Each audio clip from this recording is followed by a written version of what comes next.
ये सत्य घटना है परमात्मा कबीर देव जी के सह शरीर इस भूलोक को छोड़कर सतलोक जाने की।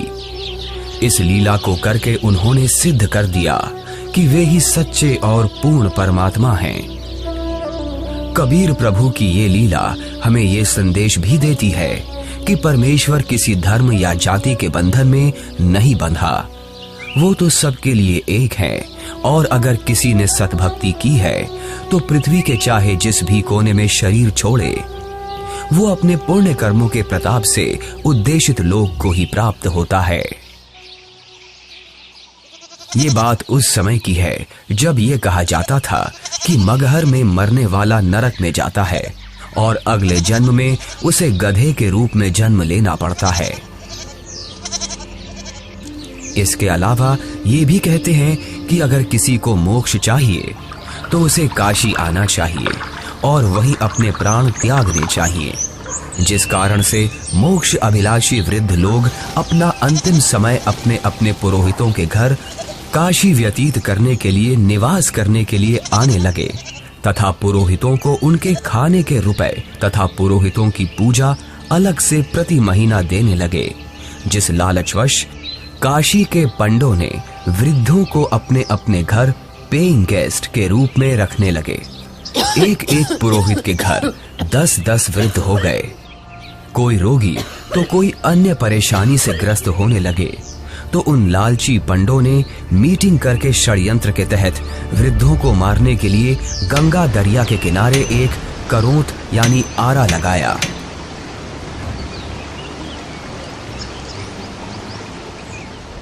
भ्रम फैलाया गया कि जो शीघ्र स्वर्ग जाना चाहता है तो इतने रुपए पूजा, जो उस समय की अधिकतम राशि थी, जमा कराओ। श्रद्धालुओं ने वृद्धावस्था के दुख से छुटकारा पाने के लिए तथा स्वर्ग जाने की भावना से वह महंगी फीस भी देने लगे। उन पंडों ने आदमियों का आरे से गर्दन काटने का पाप सिर पर ले लिया। पंडों के षड्यंत्र पर विश्वास करके वृद्ध अपने बेटों से काशी में प्राण त्यागने के लिए आग्रह करने लगे। लेकिन पिताजी, अभी आपकी और माँ की आयु ही क्या है? अभी तो आपको अपने पोतों का ब्याह देखना है, उनकी संतानों को अपनी गोद में खिलाना है। देख बेटा, जिंदगी जीने का लालच तो कभी खत्म नहीं होता, और वैसे भी अपने जीवन में हमने अपनी सारी जिम्मेदारियों को पूरा कर लिया। अब जब भगवान के पास जाना ही है तो देर क्यों करना? हमें काशी में पवित्र करौंत लेने में स्वर्ग की प्राप्ति होगी। लेकिन पिताजी, काशी में लगे उस करौंत के नीचे आकर मरना तो आत्मदाह हुआ ना? अगर उस आत्मदाह से ईश्वर मिलते हो तो क्यों ना आत्मदाह किया जाए? और वैसे भी यहाँ मगहर में मरने से तो हमें मोक्ष मिलेगा नहीं। अगर हम यहाँ मरे तो अगले जन्म में हमें गधे के रूप में जन्म लेना पड़ेगा। क्या तू चाहता है कि तेरे माता पिता का अगला जन्म गधे के रूप में हो? जितनी जल्दी हम काशी जाकर करौंत के नीचे मरेंगे उतनी जल्दी ही मोक्ष मिलेगा। लेकिन पिताजी। बस बेटा, तू हमारे साथ काशी चलकर वहाँ हमारी करौंत के नीचे आकर प्राण त्यागने की व्यवस्था कर दे। रामशंकर अपने माता पिताजी के साथ काशी के घाट पर पहुंचते हैं। वो उस घाट पर भी पहुंचे जहां करौंत लगा हुआ है। करौंत से थोड़ी दूर पर ही खड़े होकर वो सभी देखते हैं कि गंगा नदी के किनारे करौंत वाली जगह है, उसका हैंडल करौंत से थोड़ी दूर पर एक मंदिर के पास है जो गुप्त है। हे ब्राह्मण, मुझे भी मोक्ष को प्राप्त करना है। ये काशी है और यहाँ मरने वाला हर व्यक्ति मोक्ष के लिए ही आता है। लेकिन मैंने अपने जीवन में बहुत सारे पाप कर्म किए हैं। इससे कोई फर्क नहीं पड़ता है कि मरने वाला व्यक्ति पापात्मा है या पुण्यात्मा। काशी में मरने वाला हर व्यक्ति स्वर्ग को जाता है और मगहर में मरने वाला हर व्यक्ति नरक को प्राप्त करता है। ठीक है, मुझे भी इस आरे के नीचे आकर स्वर्ग जाना है। 50 मोहरें लगेंगी। ये लो। ठीक है, तुम तख्त पर लेट जाओ। मैं भगवान से प्रार्थना करता हूँ कि वो आपको स्वर्ग में जगह दे। हे परमात्मा, इस आत्मा को अपने चरणों में स्वर्ग में स्थान देना। बहुत सारे लोग मोक्ष के लालच में पैसे देकर आरे से कट रहे थे।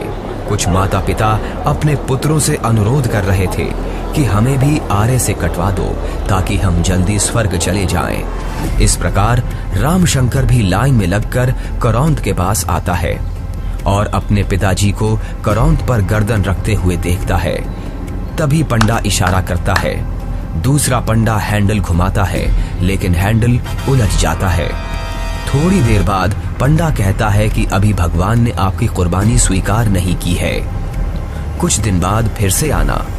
तभी हैंडल घुमाने वाला पंडा करौंद को ठीक करके इशारा करता है कि अब करौंद ठीक है, अगले का नंबर लगाओ। इस तरह फिर उनकी माता का नंबर आता है। उनकी गर्दन कट जाती है।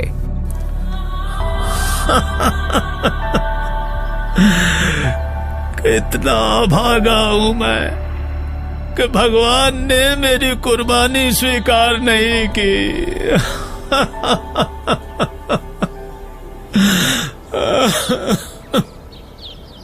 कबीर परमेश्वर जी इस भ्रम को दूर करना चाहते थे कि सच्चा भक्त किसी भी स्थान पर प्राण त्यागे वह उद्देशित लोक को प्राप्त होता है। सत्य कर्मों, पुण्य कर्मों को करने वाला व्यक्ति, सत्य साधना करने वाला व्यक्ति संसार के चाहे जिस कोने में भी शरीर छोड़े और चाहे जैसे छोड़े, वो अपने पुण्य कर्मों के प्रताप से ईश्वर के पास चला जाता है, नरक नहीं जाता। लेकिन दुष्कर्मों को करने वाला इंसान चाहे जहाँ भी मरे, चाहे काशी हो चाहे मगहर, उसे नरक की ही प्राप्ति होती है। सतलोक को प्राप्त करने के लिए पुण्य कर्म जरूरी हैं, ना कि काशी क्रोध के नीचे मरना। कबीर जी क्षमा कीजिए, लेकिन हम इस बात से सहमत नहीं हैं। ये पुण्य कर्मों को करने वाला व्यक्ति चाहे काशी में मरे या मगहर मरे, उसे स्वर्ग की ही प्राप्ति होगी। सत्य ये है कि अगर कोई भी व्यक्ति काशी में मरता है तो वो चाहे पुण्यकर्मी व्यक्ति हो या पापकर्मी, उसे स्वर्ग की ही प्राप्ति होगी। और अगर कोई व्यक्ति मगहर में मरता है तो वो चाहे पुण्यकर्मी हो या पापकर्मी, उसे नरक की ही प्राप्ति होगी। और इतना ही नहीं, मगहर में मरने वाला अगले जन्म में गधे के रूप में ही जन्म लेगा, ये भी निश्चित है। उस व्यक्ति को भी स्वर्ग की प्राप्ति नहीं होगी। ठीक है, तो मैं फिर मगहर में ही शरीर का त्याग करूंगा और स्वर्ग नहीं, स्वर्ग से भी आगे सतलोक जाऊंगा। और आप सभी पंडितों से मेरा आग्रह है कि आप सभी मेरे साथ मगहर चलें और मेरे शरीर छोड़ने के बाद अपनी ज्योतिष विद्या का प्रयोग करके ईमानदारी से सभी लोगों को ये बता देना कि मैं कहाँ गया हूँ। लोगों के बीच का ये भ्रम दूर होना चाहिए कि मोक्ष केवल काशी मथुरा में शरीर का त्याग करने से नहीं होगा, बल्कि मोक्ष केवल यथार्थ भक्ति से और मर्यादा में रहकर अपने जीवन का निर्वहन करने से होगा। आज आपके मुक्ति का दिन है। करौंद के नीचे आकर मोक्ष पाने के लिए तैयार हो आप? इस आरे अर्थात करौंद से मुक्ति प्राप्त करने के लिए कितनी मोहरें लगेंगी? केवल 50। पिताजी, आपको उस करौंद के नीचे अपने प्राणों को त्यागने की जरूरत नहीं है। क्यों? पर बेटा फिर मुझे मुक्ति कैसे प्राप्त होगी? पिताजी, मैं अभी एक बड़े महापुरुष कबीर देव जी के पास से ही आ रहा हूँ। उन्होंने कहा है कि जो व्यक्ति पुण्य कर्म करता है वो सतलोक ही प्राप्त करता है। उसकी मृत्यु चाहे जहां हो। बल्कि खुद कबीर जी मगहर में शरीर त्याग कर ये साबित करने जा रहे हैं कि मगहर में मरने वाला नरक नहीं जाता। यदि उसने सत्कर्म किए हैं तो वो भी स्वर्ग ही जाता है। आपको करौंद के नीचे अपने प्राण त्याग करने की जरूरत नहीं है। पिताजी, इन दुष्टों ने माता जी की हत्या की है। ये पाप कर रहे हैं। अरे अरे, ये क्या कर रहे हो? कबीर देव जी को ज्ञान नहीं है। तुम्हारा दिमाग फिर गया? ज्ञान नहीं है? वो तो साक्षात परमात्मा हैं। तो ठीक है, हम भी उनके साथ मगहर चलते हैं और देखते हैं कि उनकी कही गई बातों में कितना सच है और कितना झूठ।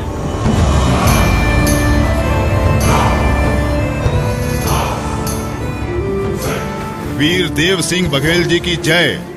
महाराज, हमें ज्ञात हुआ है कि कबीर देव जी अपने शरीर का त्याग करने के लिए मगहर जा रहे हैं, लेकिन हमने सुना है कि मगहर में जो भी अपने शरीर का त्याग करता है उसे कभी स्वर्ग की प्राप्ति नहीं होती है। कबीर देव जी तो साक्षात परमेश्वर हैं और वो शरीर का त्याग चाहे जहां करें।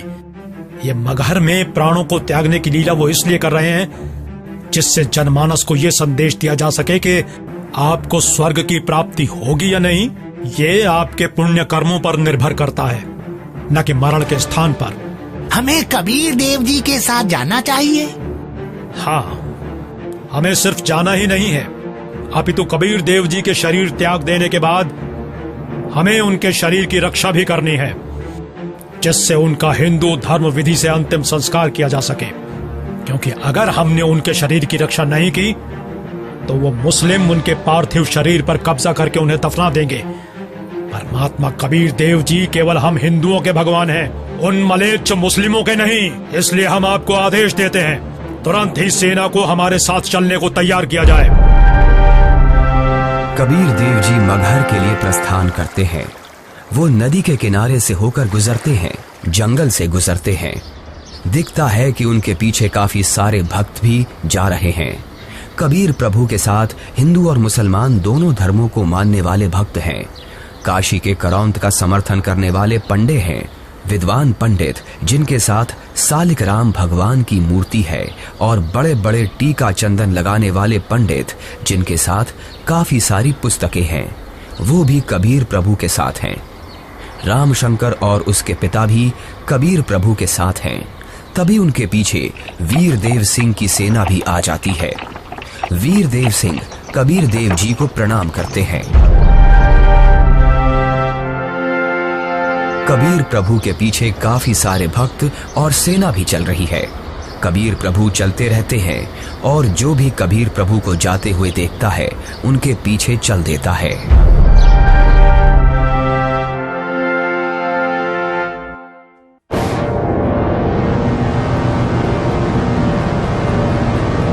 सलाम वालेकुम नवाब बिजली खान पठान साहब। वालेकुम अस्सलाम। कहिए, क्या खबर है? जी नवाब साहब, हमें पता चला है कि खुदा के रूप हमारे पीर कबीर जी महाराज मगहर आ रहे हैं, और सुना है कि वो यहाँ अपनी रूह को अपने जिस्म से आजाद करके सतलोक को रवाना हो जाएंगे। क्या? फिर तो हमें इसी पल कबीर जी के पास पहुंचना होगा, और कबीर जी की रूह के इस दुनिया से जाने के बाद उनके जिस्म को अपने कब्जे में लेकर इस्लाम के रिवाजों से उनके शरीर को धरती में दफन करना चाहिए। और इस बात का भी ख्याल रखना चाहिए कि उनका जिस्म काफिर हिंदुओं के हाथ न लगे। जी नवाब साहब, ऐसा ही होना चाहिए। सेना को हमारे साथ कबीर जी के पास चलने के लिए फौरन तैयार किया जाए, लेकिन कबीर जी को इस बात की अभी भनक न लगे।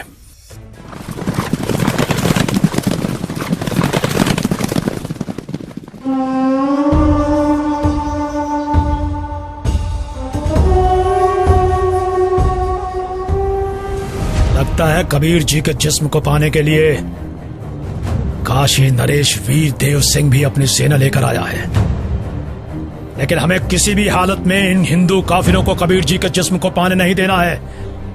आपके आने का मकसद हमें पता चल गया।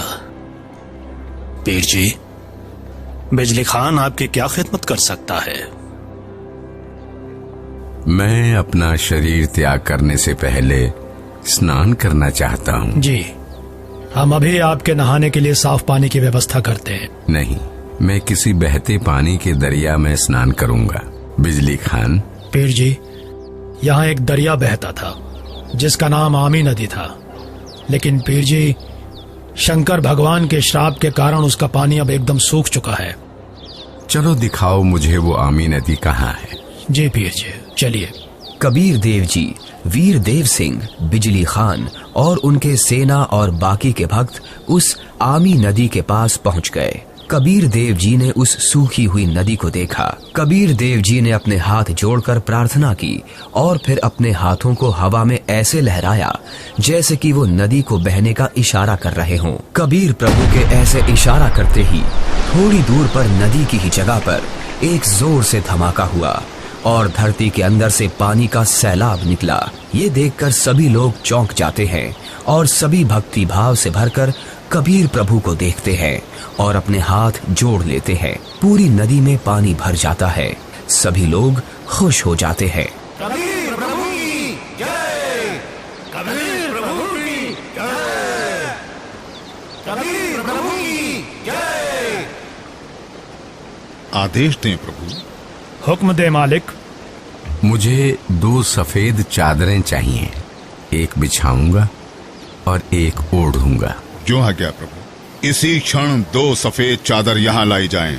कोई और आदेश दें प्रभु। बिजली खान, तुम सेना किस लिए लाए हो? वीर देव, तुम किस लिए सेना लाए हो? प्रभु जी, हम आपके शरीर को इतना मलिच्छ मुसलमानों के हाथ नहीं लगने देंगे। इन्होंने अगर आपके शरीर को छू तक भी लिया तो इनमें से कोई भी जीवित नहीं बचेगा। हम आपका अंतिम संस्कार हिंदू रीति रिवाजों से करेंगे। तो हमने भी चूड़ियां नहीं पहन रखी हैं। हम भी अपने अल्लाह के स्वरूप पीर कबीर जी का जिस्म हिंदू काफिरों को नहीं देंगे और इस्लामी तरीके से पीर जी का शरीर को दफन करेंगे। और अगर ऐसा नहीं हुआ तो इसका अंजाम बहुत बुरा होगा। हम वीर देव की सेना से युद्ध करके आपका शरीर प्राप्त करेंगे, लेकिन अंतिम संस्कार हम मुस्लिम तरीके से ही करेंगे। मुझे नहीं पता था कि तुम सब मेरी शिक्षाओं को इतना ही समझ पाए हो। 120 साल हो गए मुझे तुम सब लोगों को समझाते हुए, फिर भी इतना ही समझ पाए हो। मुझे इतना ही जाना है तुम सब ने। आज भी तुम एक ना होकर हिंदू मुसलमान बनकर अलग अलग खड़े हो। मेरी चेतावनी है, अगर तुम लोगों ने आपस में झगड़ा किया तो ठीक नहीं होगा। तुम दोनों एक ही परमात्मा की संतान हो। तुम दोनों अलग अलग ना होकर एक ही हो। हम सबको एक साथ रहना है। मेरे सतलोक गमन के बाद इन चादरों में तुम्हें मेरा शरीर नहीं मिलेगा। एक चादर तुम हिंदू ले लेना और एक चादर तुम मुसलमान, और इन चादरों में जो भी चीज मिले उसे आपस में आधा आधा बांट लेना। आपस में लड़ाई नहीं करना, नहीं तो गृह युद्ध छिड़ जाएगा। मेरे जाने के बाद आपस में झगड़ना मत, ये मेरा आदेश भी है और विनती भी। कबीर प्रभु का शरीर मैं किसी को नहीं दूंगा। कबीर प्रभु के जिस्म को छोड़ने के बाद मैं इनके शरीर को अपने कब्जे में लेकर ही रहूंगा। अब मैं चलता हूं।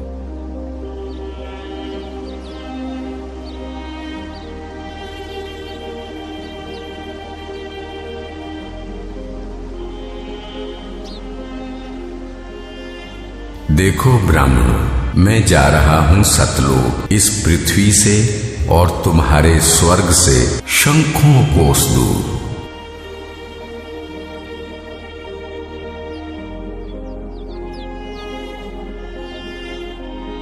उठा लो पर्दा, इसमें नहीं है मुर्दा, इस चादर को उठाओ। जैसे ही वीर देव और बिजली खान दौड़कर वो चादर उठाते हैं तो कबीर देव जी की जगह उनके ही वजन के बराबर शरीर के आकार के सुगंधित फूल, गुलाब, गेंदा, गुड़हल आदि रखे हुए हैं। ये देखकर सभी लोग चौंक जाते हैं। सभी लोग हाथ जोड़ लेते हैं। अब वीर देव की आंखों से आंसू निकलते हैं। बिजली खान की आंखें भी नम होती हैं। दोनों एक दूसरे को देखते हैं और आपस में एक दूसरे को गले लगाकर रोने लगते हैं। दोनों सेनाओं के सिपाही भी एक दूसरे को देखते हैं। वहां खड़े ब्राह्मण लोगों की भी आंखों से आंसू गिरने लगते हैं। रामशंकर और उसके पिता के भी आंसू गिरते हैं। सभी लोग एक साथ कबीर देव जी के नाम का नारा लगाने लगते हैं। कबीर प्रभु की जय, कबीर प्रभु की जय।